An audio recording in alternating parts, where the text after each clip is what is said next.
Okay, this is the return after Christmas break for European history on Monday, January 3rd, 2021. You all presumably have your note packs, and we begin with some business. I'm handing actually back ahora, inmediatamente, now, your case studies, tests, and every other bit of corrected work I have. As such, you have until 3 p.m. next Friday to get it all done. 3 p.m. next Friday is the end of the first quarter. So, it all has to be in by then. This includes rewritten test answers for half credit.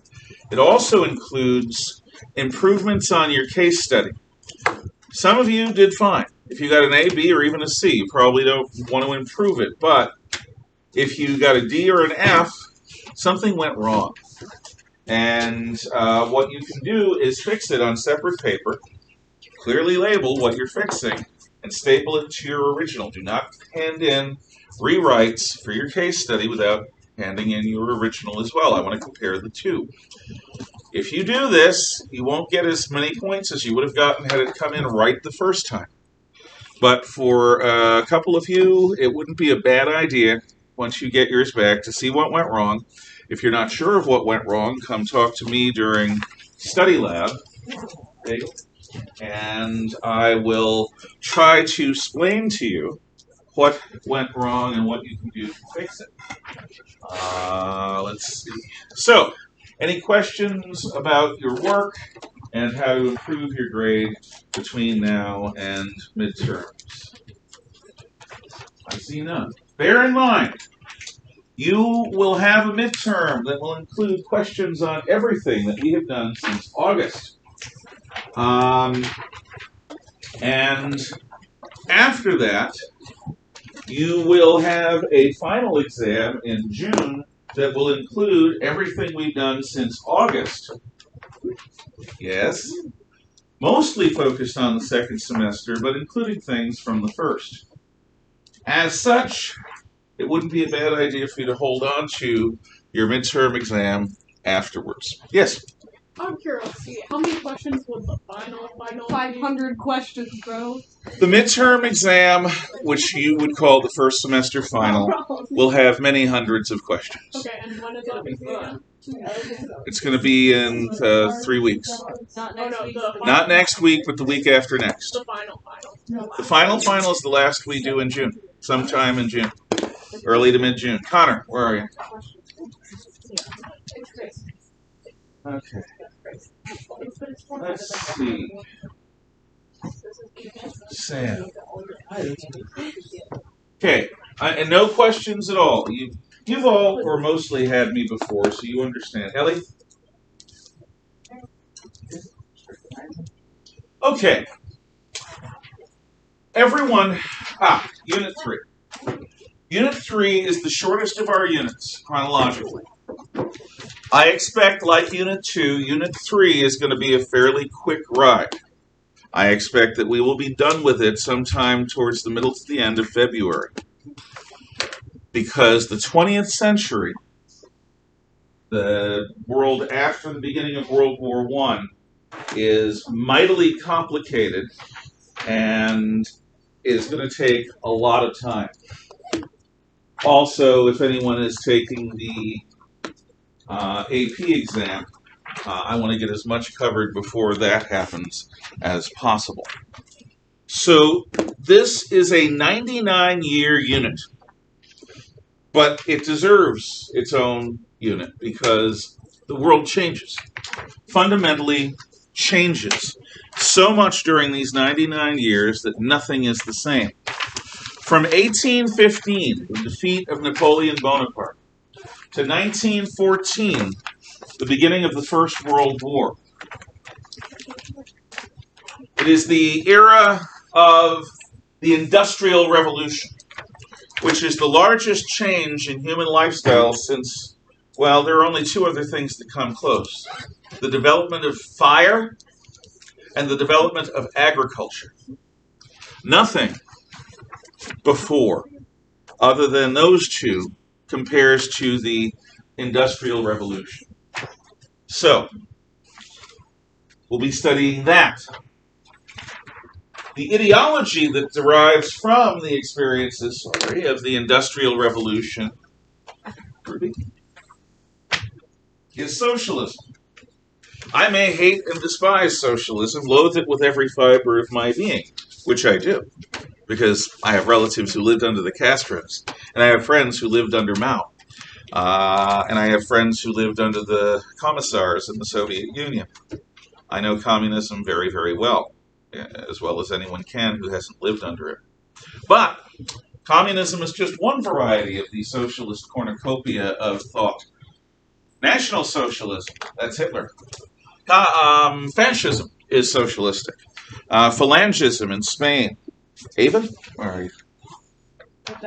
Okay. Remember, it's been a couple of weeks, and my ability to recognize faces is not bad. My connection between faces and names is always a little weak, and you guys wore masks for the first couple of whatever. So just accept that I might take a little while to recall the name that goes with the you that sits in front of me. It may be also just because I don't care.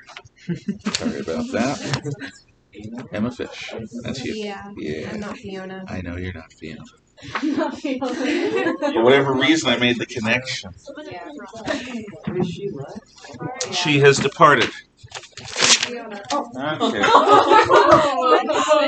I will miss her sense of humor.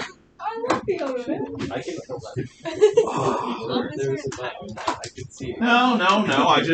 She may be happier elsewhere. In any case, I will miss her. I really will. I don't believe in long, drawn-out goodbyes. So, you're so horrible.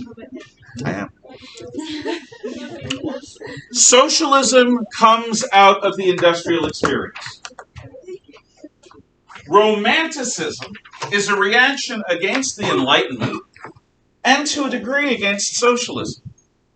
The hyper-rationalism of the Enlightenment, this sense that reason and mind are so important relative to all the other aspects of our humanity.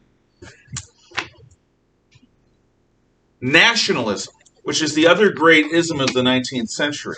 Socialism comes out of the 19th century, and nationalism, to an extent, derived from our contact with East Asia, where you have a traditional nationalism among Koreans, among Japanese, among certain types of Chinese, this sense of race superiority.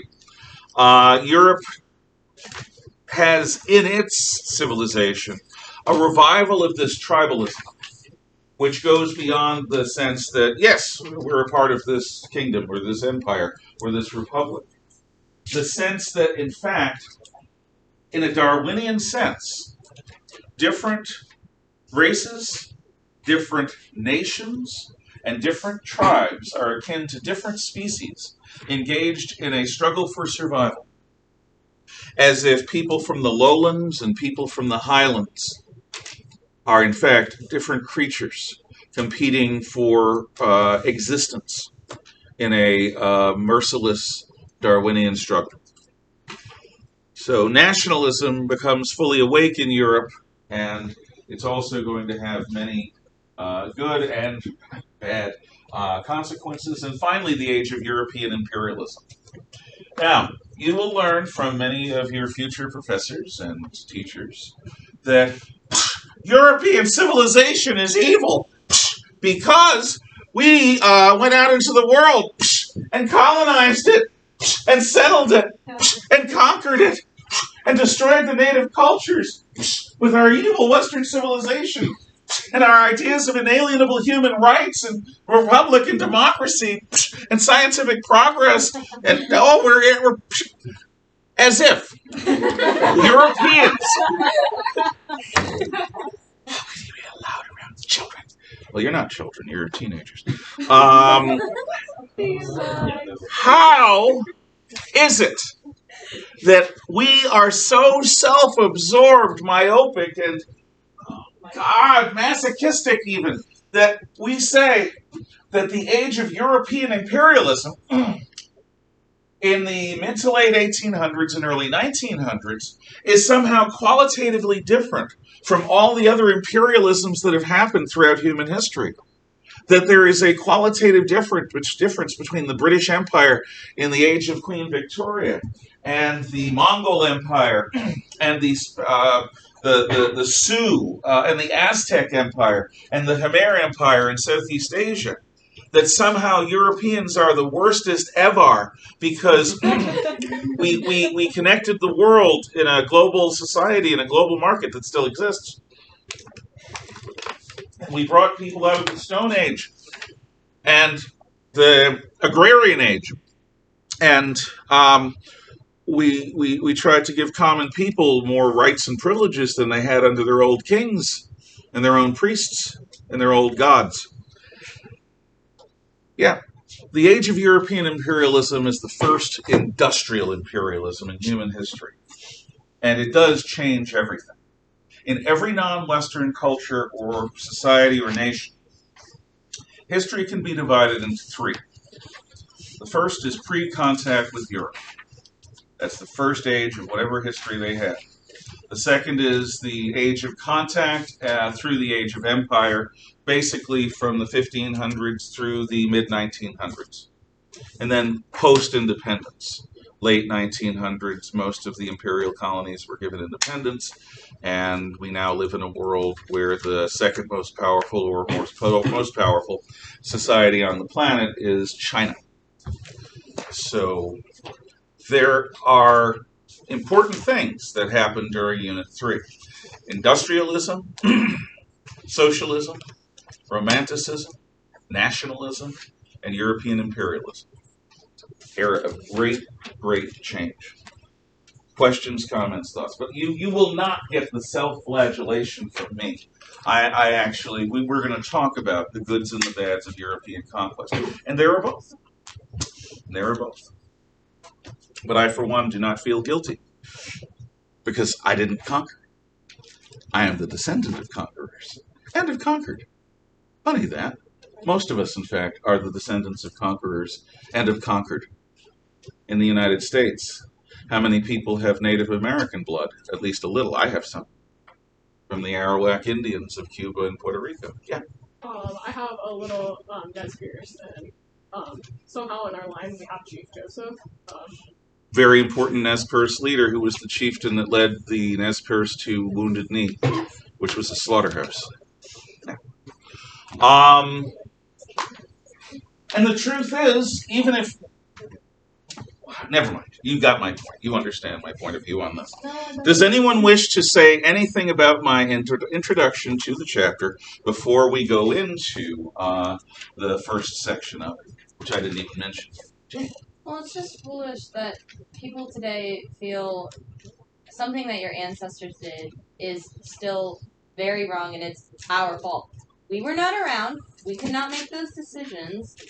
So rather than continue to punish yourself with guilt, even though it's unnecessary, learn from the mistakes of the past and don't repeat them.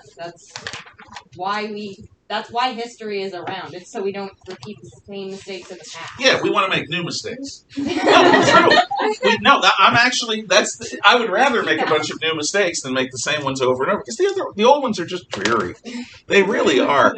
Yeah, that is a very, in my opinion, reasonable position. But you don't understand the systemic racism. Yeah.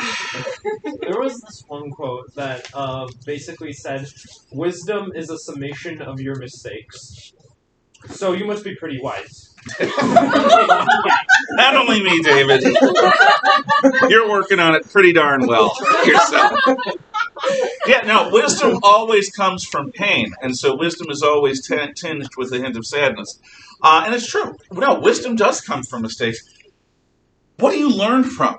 Do you learn from your successes? I mean, I love success. Success is thrilling and wondrous and joyful, but I don't learn from it nearly as much as I learn when I get my butt kicked and I have to realize what I did wrong and what I need to change if I want to succeed. So, yeah, you're right. in so many ways. Yes. So, professors and education people glorify modern Europe, but they hate old Europe. Is that That's right. okay? Because modern Europe, as you will learn in Unit 4, Socialist Europe is a reaction against Western civilization. It's secular rather than Christian. It's communitarian rather than individualistic.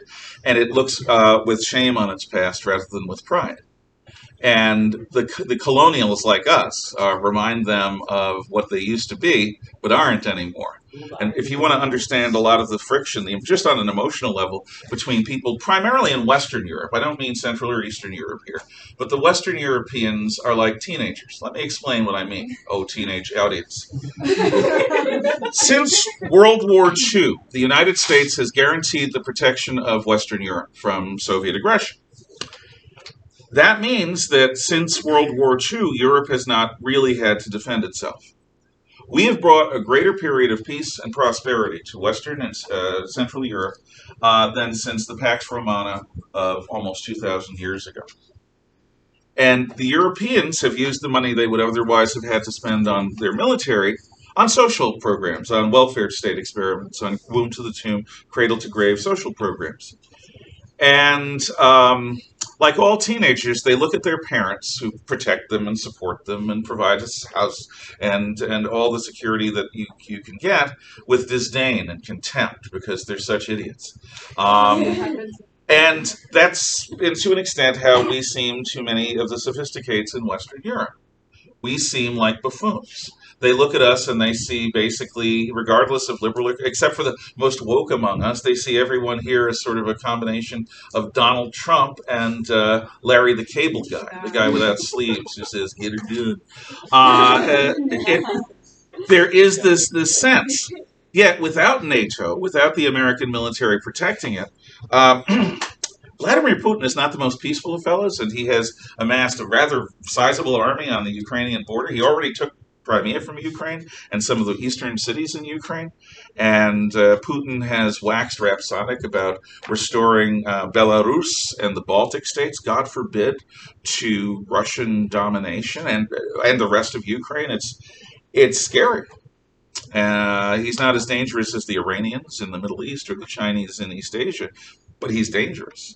And without the American military to deter him, I could go on. I will say one more thing.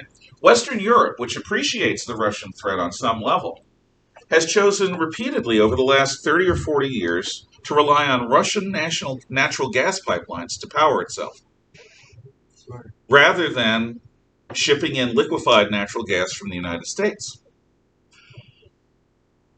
Because reasons. And the result is that any Western European nation, or if the European Union as a whole, does things to thwart Putin's regime in Russia, all he has to do is turn off the spigot. And suddenly the natural gas that their economies and homes depend upon is gone.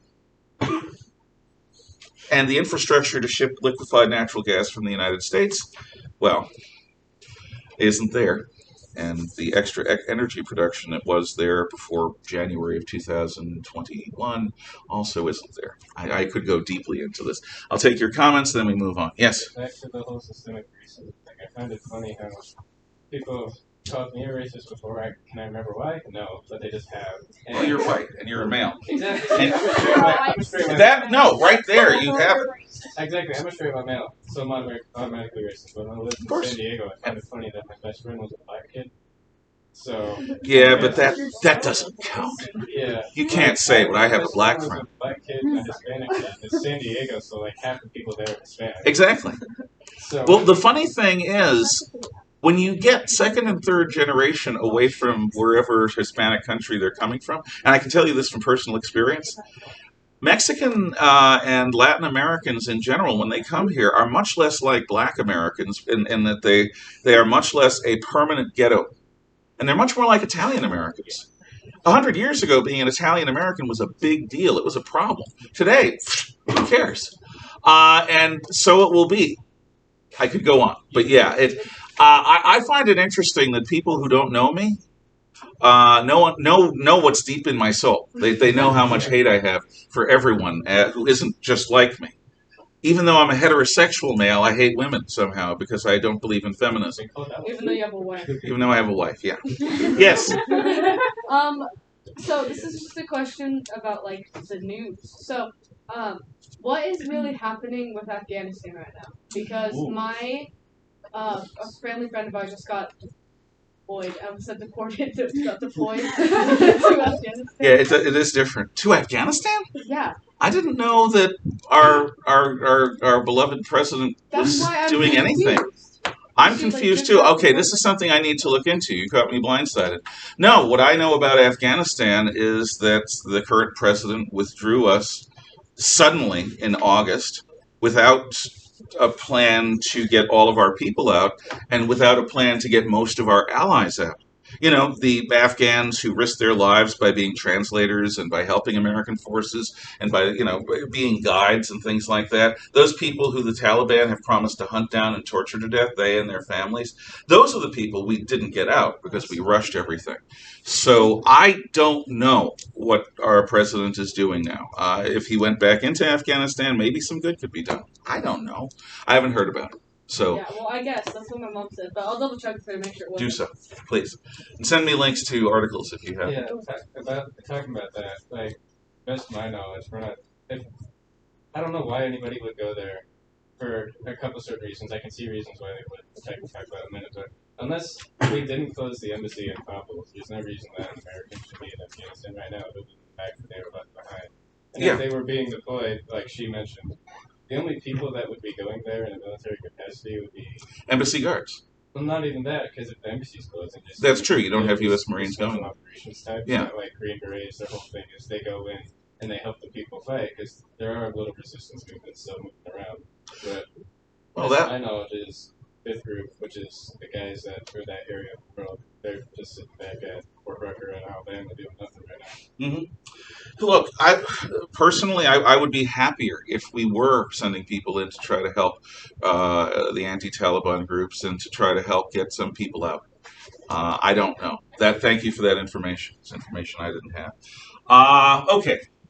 So, nobody else wishes to point out what an antediluvian dinosaur evil person I am. Just accept that I am. We'll move on.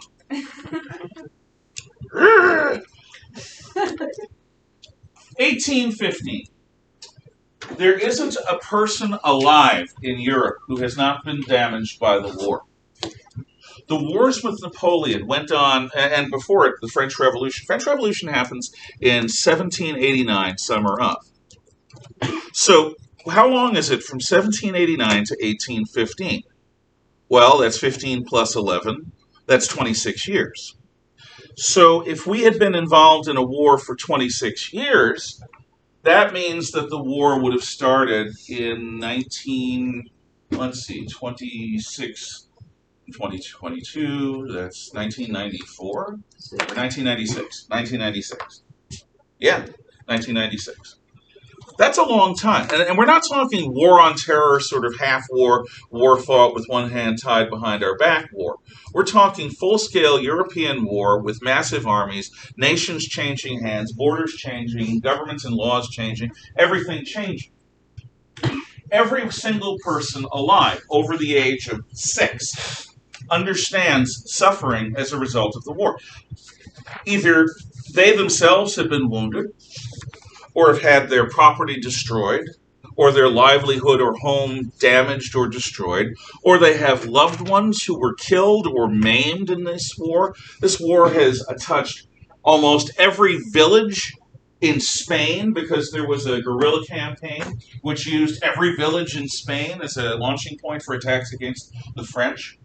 In the western area of Russia, the Russians themselves mightily scorched their own earth to starve the French army, and it worked, but they still have all of this to rebuild. And everywhere between Russia and Britain, you not only have the casualties of war, but you have the effects of French occupation.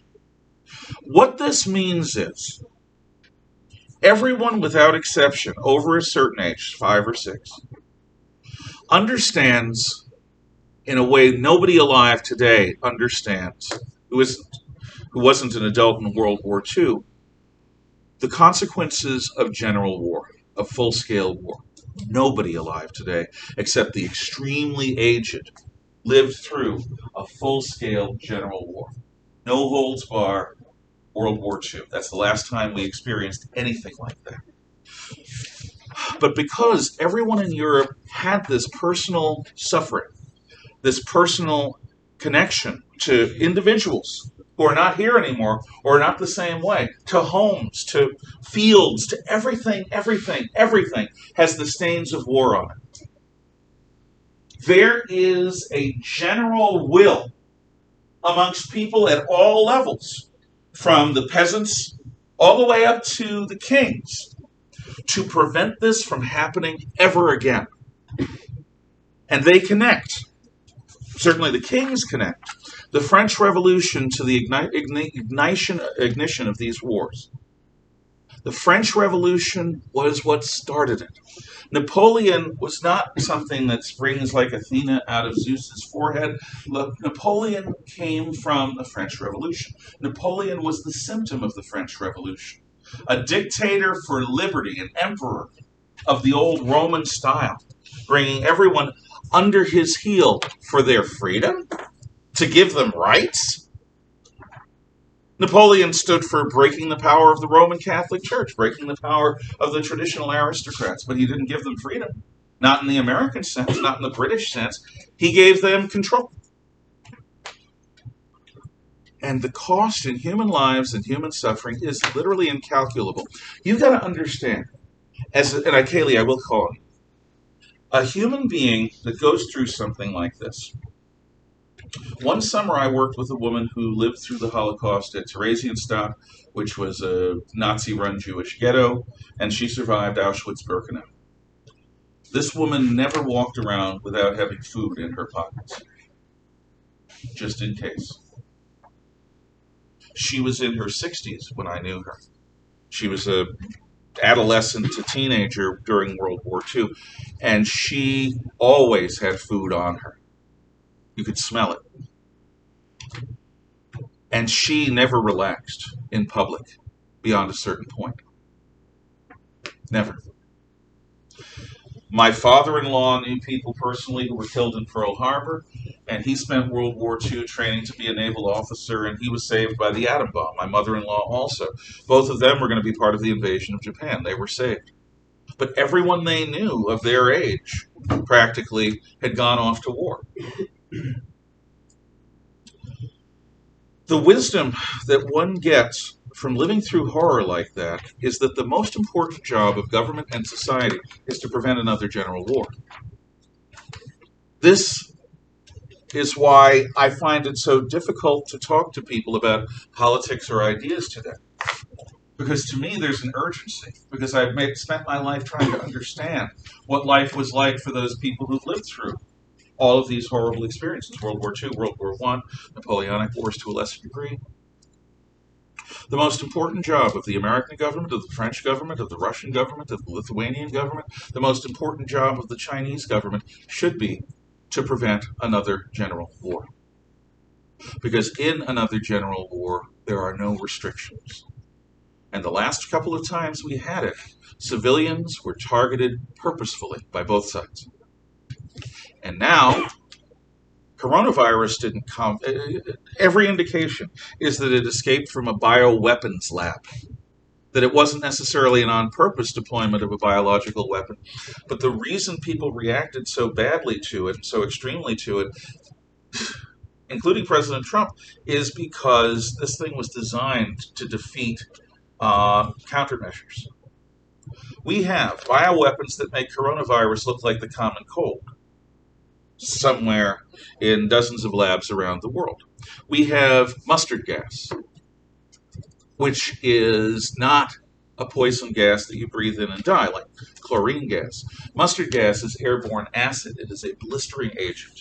If your skin is exposed to it, it will melt your flesh from your bones. You don't need atom bombs to destroy human civilization. You just need a lot of mustard gas and a willingness to use it. And of course, we have atomic bombs But atom bombs like destroyed Hiroshima and Nagasaki of 15 kilotons are firecrackers compared to the hydrogen bombs that make up the main stockpile of the United States, Russia, and China.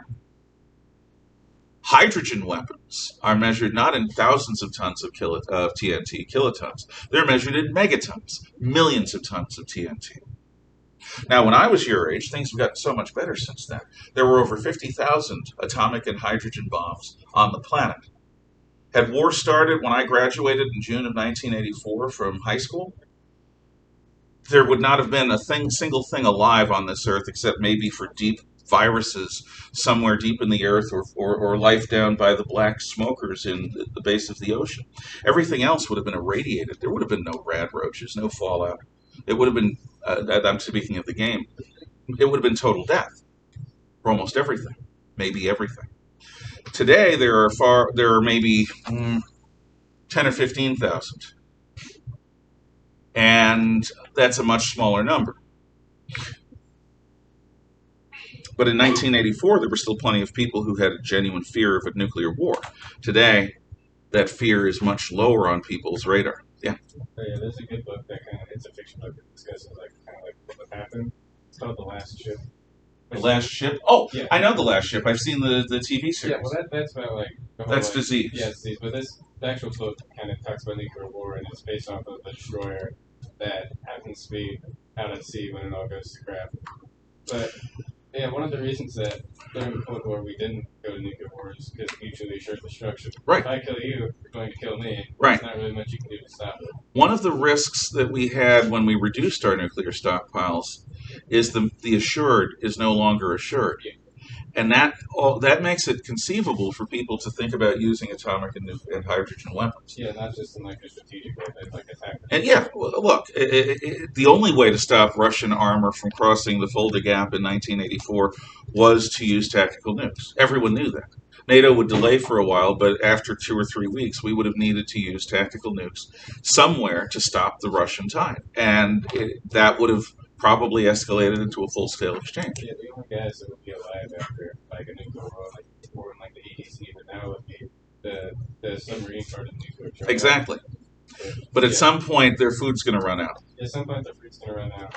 And then even if you're on the surface and you find food, at some point, power's going to run out. It's going to go so on. Yeah. On the boomer. The point is, we've only got one planet, and there's only so much damage we can do to it and still keep ourselves alive as a civilization and as a species. That's the most important job. But you ask most people what the most existential threat to humanity is, they'll spout climate change stuff, or they'll talk about some political idea. No, we need to prevent nuclear war. But most people just don't think of it because it's depressing and it's disturbing. And because, again, none of us have real experience with full-scale war. Some of us may have experience with limited war. That's bad enough. Full-scale war, totally different. So, you waited. Yes. Be quick. What war are we talking about? Napoleonic War. Okay. Everyone for 26 years had been on a European continent that was engaged in one way or another in a full-scale war. So, in 1815, when the powers come together after the defeat of Napoleon at Waterloo, everyone is incredibly motivated to make sure this never happens again. That's unusual.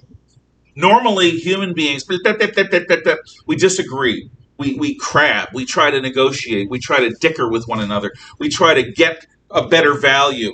It's like, imagine, you want to understand diplomacy, it's somewhere between a street fight between gangs and haggling in a market over the price of melons. Okay, diplomacy is not this elegant experience with erudite, educated people coming together and doing things for the common good. No, they're bargaining for their gain. And they're not thinking of the common good. They're thinking of their client. It's like a lawyer in a courtroom. They're thinking of their client's interests. But for once, in 1815, everyone had been so horrified by the costs of war that their client was to keep the peace. Now, there is an antithesis to the Congress of Vienna. Congress of Vienna 18. Its antithesis is the Treaty of Versailles of 1919. In 1919, after another great conflagration, even greater, the First World War, the powers come together in Paris and at Versailles to arrange a post-war world. It's the last time a general peace treaty was set up. World War II never had a general peace treaty. And let's compare the two. The Congress of Vienna's primary person was the foreign minister of the Austrian Empire. Used to be the Holy Roman Empire, not anymore. The Austrian Empire, Prince Clemens von Metternich. Metternich sets the stage for how the Congress of Vienna is going to function. Metternich is the chief negotiator, not just for Austria, but he is the chief mediator between people to make sure that what the Congress of Vienna produces is solid. What Metternich pursues is stasis. We are going to turn the clock back in Europe. Metternich invites the French kingdom, the new kingdom, reestablished in France after Napoleon. And France is a part of the peace treaty. Now, after World War I, the dominant person is Woodrow Wilson, President of the United States. My least favorite American president. Absolute progressive. Wilson and the other victorious powers refused to allow the Germans any role in the Treaty of Versailles. They're defeated. They're going to have the will of the victors visited upon them.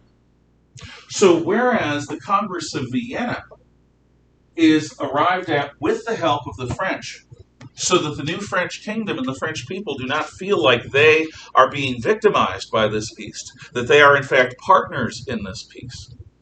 After World War I, at the Treaty of Versailles, the United States, Britain, France, and Italy, as the leading powers of the victorious world, treat Germany like a pariah, like it has the plague. And they treat Russia the same way because the Russians have been taken over by the communists. And nobody wants to catch communism. Communism is a disease that could spread like the French Revolution. So both Germany and Russia are treated like pariahs, like they have the plague. Wouldn't you know it? After the war, the Germans and the communist Russians come together quietly and work together against the Versailles Treaty because they have no stake. Metternich knew better. The Treaty of the Congress of Vienna was not a liberal peace. It was not an idealistic peace. It was about turning back the clock, putting kings on at the heads of all European nations, and then freezing time. That's stasis. Freezing time. Right now, the most fast human engine within the realm of practicality will still take years to take a crew from the Earth to Mars. Many more years to the asteroid belts and to the moons of Jupiter and Saturn. How do you keep people alive with supplies and psychologically healthy in such long space voyages when you're basically in a space not much bigger than this modular classroom or the two modular classrooms together for 3, 5, 7, 10, 20 years? Well, the best way that a lot of people think is a form of hibernation, of cold sleep, or of stasis, where you take a human being and you induce an Ursine-like, a bear-like hibernation. Their heart rate slows, their lungs slow, they're fed intravenously, and they're kept in a state of hibernation for most of the journey between the worlds. That way they're not consuming a lot of food, they're not stressing the oxygen system, and they're not acting cabin fevery, and they're not going crazy because they're asleep. Stasis is when you freeze time. There was an episode of The Simpsons where, well, there's great wisdom in some of the early Simpsons shows. Homer and his wife, Marge, have 2 children, Bart and Lisa. And Homer has just paid off all the family bills and quits the plant where he works, the nuclear plant, in order to take his dream job working at a bowling alley. And everything is in perfect balance. The family doesn't have much money, but it doesn't need much money. The bills are paid off, and he has enough to raise his kids and support his wife and do a job he loves that doesn't kill his soul every day he leaves for work. And then he makes this wonderful, horrible prayer. God, please just leave everything alone. Don't let anything change. If you do that, I will be so grateful. I'll go to church every Sunday. I'll light candles for people. I'll do all this stuff. But please, please, please, please, please don't change anything. Do you understand the essential folly of such a prayer? That day he comes home from work at the bowling alley and he discovers that Marge is pregnant with their third child, Maggie. And he has to go back to work in the plant. The idea of stasis is as unattainable as utopia. Right, you know. But stasis in some form is what Metternich is pursuing. And his method for this is the Concert of Europe. You all know enough about history. Many of you play music or sing. And you know the difference between warm-up and performance. In warm-up, you're adjusting your instrument, whether it's your voice or your violin, to make sure it does what you want it to do. It's like sighting in a rifle. You get a new rifle, you have to sight it in. You have to make sure the sights do what they're supposed to do. Otherwise, you can go boom and the bullet can land over here. So you've got to tighten the strings on your violin or make sure that everything works right in your wind instrument. And so you walk into a live music performance before the performance begins, and it's this cacophony of dissonance. You know what it is. That's dissonance. That's every individual doing their own thing to get themselves personally ready for the performance. But then the concert begins.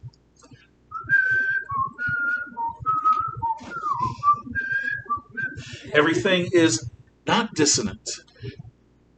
It's resonant. It's harmonious. The orchestra, and perhaps the chorus as well, becomes more than the sum of its parts, producing a great sound that has meaning and that has the power to move us mentally and emotionally and spiritually, because they are working in concert. They are working in concert. That is what Metternich's plan is for Europe. The Kingdom of Great Britain, the Kingdom of France, the Austrian Empire, and the Russian Empire are the great victors over, actually, they're the great powers after the age of Napoleon, because it includes the French. It's not just the victors, it's also the vanquished. Instead of viewing the other nations as competitors and enemies, which is what the Europeans had done before the French Revolution, instead of viewing Europe as a bunch of separate houses with large yards, we're going to view Europe like an apartment building. In the late 1780s and early 1790s, we watched as France's house caught fire and burned, and we did nothing until it was too late. And France's house set the woods on fire, which ultimately set all of our homes on fire. We waited too long. We have got to see things differently. And in so many words, what Metternich argues is that Europe is no longer a set of separate houses with large yards. It's an apartment building. You may have a neighbor 3 apartments down and 1 apartment up, 3 apartments to your right and 1 apartment above you that you hate. He's stinky, he's obnoxious, he's a jerk, he leaves his trash out in the hall. He's just a terrible neighbor. But if you found out that his apartment was on fire, you'd help. You'd help to evacuate the building, or you'd help put out the fire. Why? Because his apartment is part of your building. And if you don't stop his fire before it spreads out of control, your home will burn. You may get out, your pets may get out, but your stuff is gone. Your home is ash. We need to work together in concert with one another, and with the goal of keeping things the same. and preventing revolution. Preventing revolution. That is our goal. So the concert powers of Europe all agree that if there is a revolution in one of the societies, the leaders who are being attacked by the revolutionaries can ask for the help of their fellow Concert of Europe powers, and the Concert of Europe will step in and prevent the revolution. In fact, they may not wait to be asked. They may just come in and suppress the revolution. So the overriding goal of the Concert of Europe is to prevent revolution. And the European powers agree to work together to that end. And this is all because their top goal is to prevent another general war. That's it. And you will see, actually I had a student do a senior thesis last year or the year before on the very question of comparing the Congress of Vienna to the Treaty of Versailles in terms of effectiveness.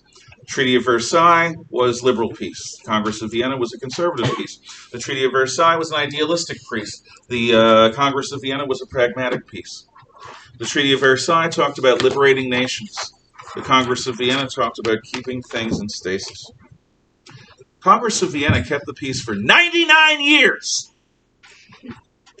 Treaty of Versailles caused World War II in less than 20. So we will talk about these. I saw hands.